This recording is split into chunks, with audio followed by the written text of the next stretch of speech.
안녕하세요. 성공이민 MCC입니다. 오늘은 EB3 비숙련 상담을 하면서 정말 반복적으로 듣게 되는 얘기, 그리고 많은 분들이 실제로 착각하고 있는 그 대표적인 3가지에 대해서 말씀을 드리려고 합니다.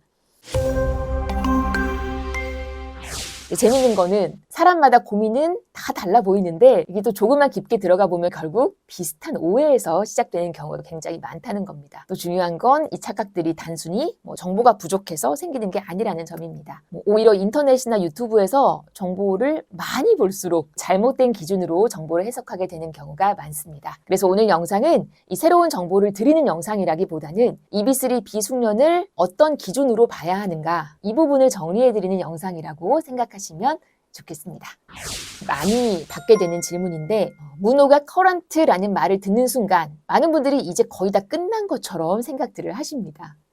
이제 정말 빨리 영주권이 나오겠다, 이렇게 연결을 해서 생각을 하시게 되는 거죠. 그런데 실제 이민 구조에서 이 커런트는 속도를 의미하는 그런 개념이 아닙니다. 단지 다음 단계 진행이 가능하다, 이 의미에 가까운 겁니다. EB3 비숙련은 구조적으로 단계가 굉장히 많습니다. 펌 노동허가, I-140, 비자 문호, NVC, 인터뷰, 신분 조정까지 각 단계마다 따로 시간이 걸리고 또 그 단계마다 심사 구조도 다릅니다. 즉, 문호가 커런트라고 해서 전체 프로세스가 갑자기 빨라지는 것은 아닙니다. 쉽게 말하면 이 커런트는 문이 열려 있다라는 의미이지 엘리베이터가 바로 도착한다 라는 개념은 아닙니다. 이 차이를 이해하지 못하면 기대했던 속도와 그 현실의 차이가 굉장히 커지게 되고 그 진행하는 도중에 불안감이 정말 커질 수도 있습니다. 그래서 EB3 비숙련에서는 커런트를 속도가 아니라 진행 가능 여부로 이해하시는 게 무엇보다 중요합니다.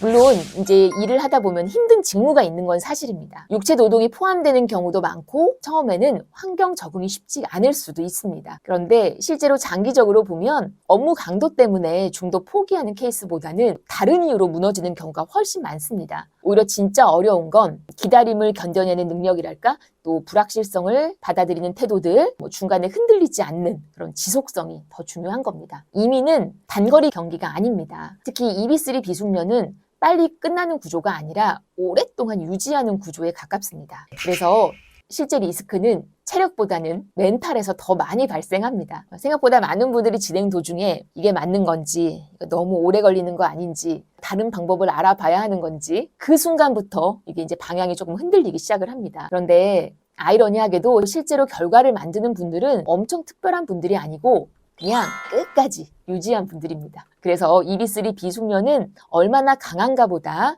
얼마나 유지할 수 있는가가 훨씬 더 중요합니다. 아마 가장 위험한 착각일 수도 있습니다. 왜냐하면 이 말이 굉장히 합리적으로 들리기 때문입니다. 정보도 더 모으고 또 상황도 좀 더 지켜보고 준비도 더 하고 시작을 하겠다라는 건데요. 그런데 EB3 비숙련은 속도보다 이 순서가 굉장히 중요한 구조입니다. 이게 핵심인데요. 많은 분들이 언제 승인이 되느냐에 집중을 하시는데 실제로는 언제 접수했느냐가 훨씬 더 중요합니다. 왜냐하면 이민은 대기열 구조이기 때문입니다. 이게 몇 개월 늦게 시작한 게 단순히 몇 개월 차이로 끝나는 게 아니라 전체 순서 자체가 뒤로 계속 밀릴 수가 있기 때문입니다. 그리고 이 차이는 시간이 갈수록 더 커집니다. 자, 또 하나 중요한 건 이민은 완벽하게 준비된 상태에서 시작하는 구조가 아니라는 점입니다. 오히려 시작한 이후에 준비가 완성돼 가는 경우가 훨씬 많습니다. 그래서 실제로 결과를 만든 사람들을 보면 모든 준비가 완벽했던 사람보다 오히려 적절한 시점에 먼저 들어간 사람이 훨씬 더 유리하다는 거, 많다라는 거죠. 자, 결국 중요한 건 정보 자체가 아닙니다. 기준입니다. 커런트를 속도로 볼 것인지, 진행 가능 여부로 볼 것인지, 리스크를 단순 노동으로 볼 것인지, 장기 유지 구조로 볼 것인지, 타이밍을 나중에로 볼 것인지, 순서 싸움으로 볼 것인지, 이렇게 기준이 좀 달라지는 순간 같은 정보를 봐도 판단이 완전히 달라집니다. 그래서 EB3 비숙련은 빠르게 끝내는 구조가 아니라 먼저 들어가서 유지하는 구조, 이렇게 이해하시는 게 가장 중요합니다. 오늘 영상이 EB3 비숙련을 고민하고 계시는 분들께 좀 더 현실적인 기준을 잡는 데 도움이 되셨으면 좋겠습니다. 이민은 결국 속도의 문제가 아니라 올바른 기준으로 방향을 잡는 과정에 더 가깝습니다. 오늘 영상이 도움이 되셨다면 구독과 좋아요, 그리고 알림 설정까지 부탁드립니다. 고맙습니다.